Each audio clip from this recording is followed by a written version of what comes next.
It always starts in the same quiet moment. The room is still. The lights are low. And suddenly, your mind begins to turn. Not loudly, not dramatically, but with the soft, relentless hum of a machine that has forgotten how to power down. You replay a sentence you said earlier. You analyze the tone of someone's voice. You examine a tiny gesture, a pause, a sigh, a silence. As if the world is made of fragile glass and you are responsible for keeping it from shattering. And the strange thing is, you know it's small. You know the detail doesn't matter. You know no one else is thinking about it, but you are. And you can't stop. Because somewhere deep in your psychological blueprint, the message was carved. If I don't catch every detail,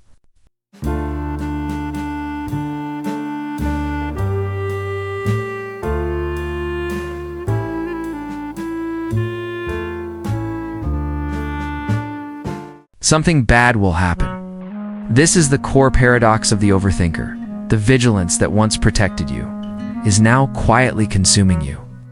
The habit that once kept you safe now keeps you stuck.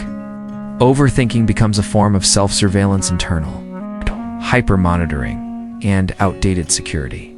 System that never learned how to stand down. And people think overthinking is about anxiety, or sensitivity, or being dramatic. But it's not. It's about duty, responsibility, fear of harm, fear of making the wrong move. Most of all, it's about the old emotional wound that taught you, I must manage everything, or everything will go wrong. Tonight, we're not here to blame you for this. We're here to understand it. We're here to trace the architecture of your mind with compassion, not criticism. Because you are not too much. You are someone who learned to pay attention when no one else did, and that changes a person. Asterisk, asterisk. So let's define what overthinking really is, beneath the cliches, beneath the oversimplified pop psychology. Overthinking is hypervigilance turned inward. It is the brain stuck in analytical survival mode.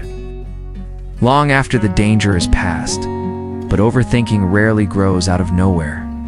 It usually forms from a cluster of deeper, psychological systems. 1. Hypervigilance aloderiv is a trauma-adapted state where the nervous system becomes a radar. It's constantly scanning for threat. When a child grows up in an unpredictable environment, environmentally inconsistent parents, conflict, criticism, chaos, they learn that safety can disappear instantly. So they watch. They study. They memorize patterns. They anticipate consequences. Hypervigilance trains a child's mind to treat every detail as potentially dangerous.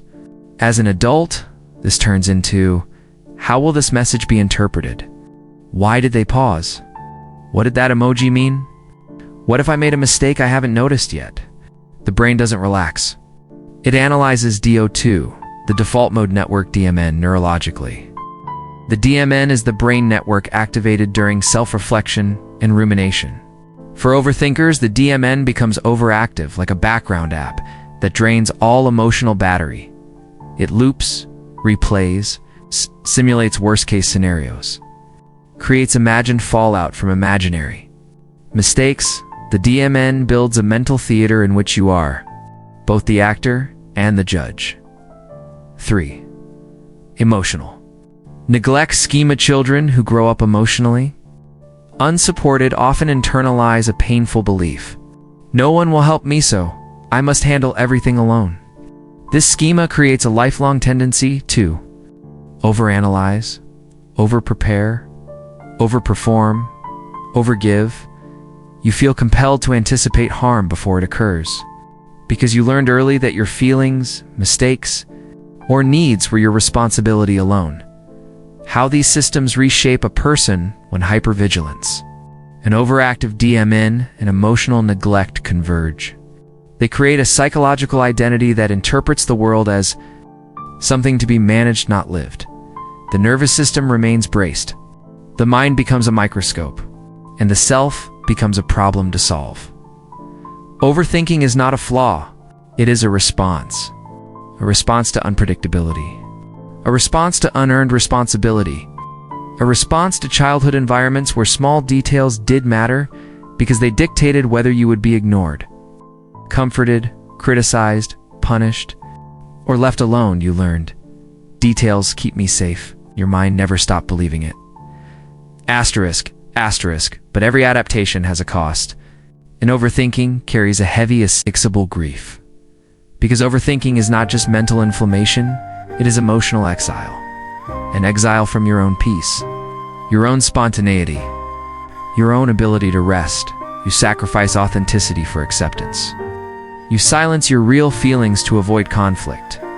You speak carefully, walk carefully, you choose carefully, always afraid of stepping wrong. And that fear has a name: fear of consequence. Fear that one wrong word will change how someone sees you. Fear that a small misstep will unravel a relationship. Fear that not preparing enough will lead to failure, embarrassment, abandonment, Seneca once wrote.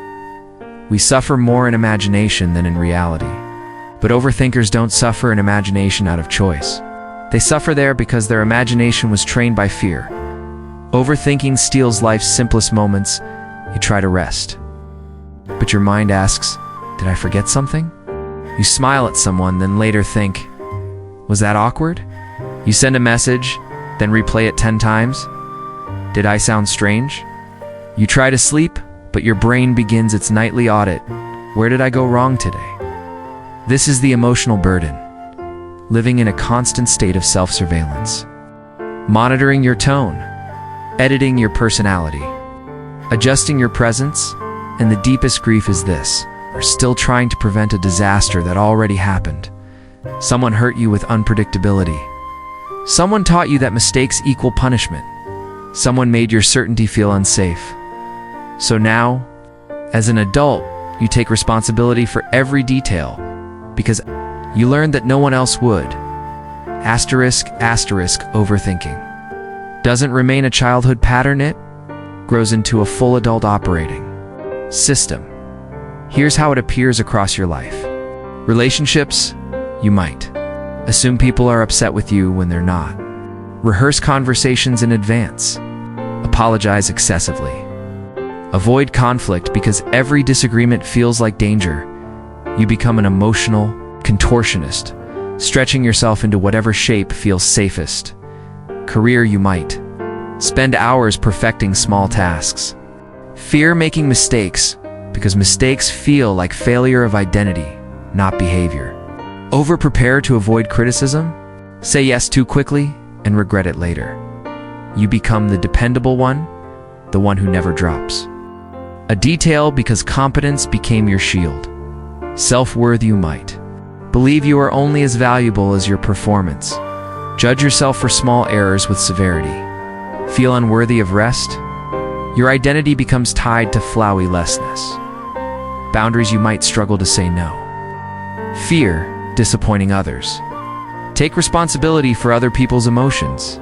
You become the buffer, the one who absorbs tension before it erupts. Emotional regulation, you might feel anxious when things are calm because calmness feels unfamiliar. Experience mental spiraling when you don't have control. Freeze when overwhelmed. Your nervous system confuses peace with boredom and uncertainty with danger. Internal identity, you might feel like you are constantly acting. Lose track of who you are outside of responsibility. Question every choice you make. This is one of the most heartbreaking consequences. You overthink decisions because you don't trust yourself. Not because you are irrational, but because you were never emotionally supported enough to build self-trust.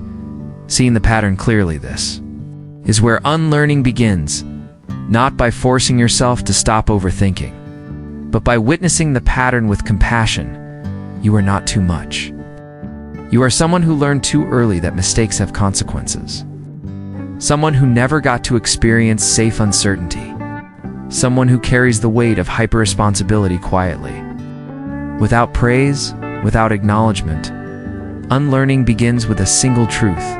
You deserved safety. You deserved support.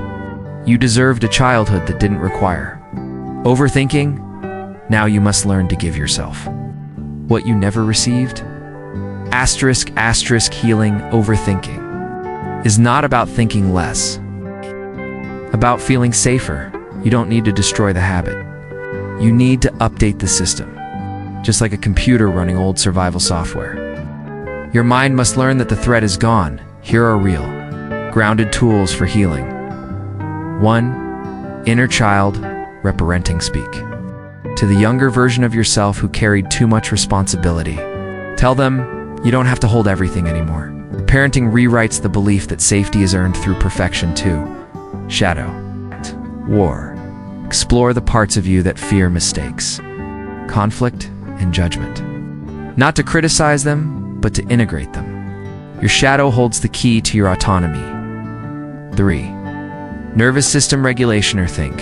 It's a physiological state before it's a mental one. Try slow breathing, somatic grounding. Cold exposure, gentle movement, vagal nerve exercises, regulation. Teaches your body that peace is not a trap point for. Choosing softness over survival. Mode softness does not mean weakness. Softness means allowing yourself to exist without performing.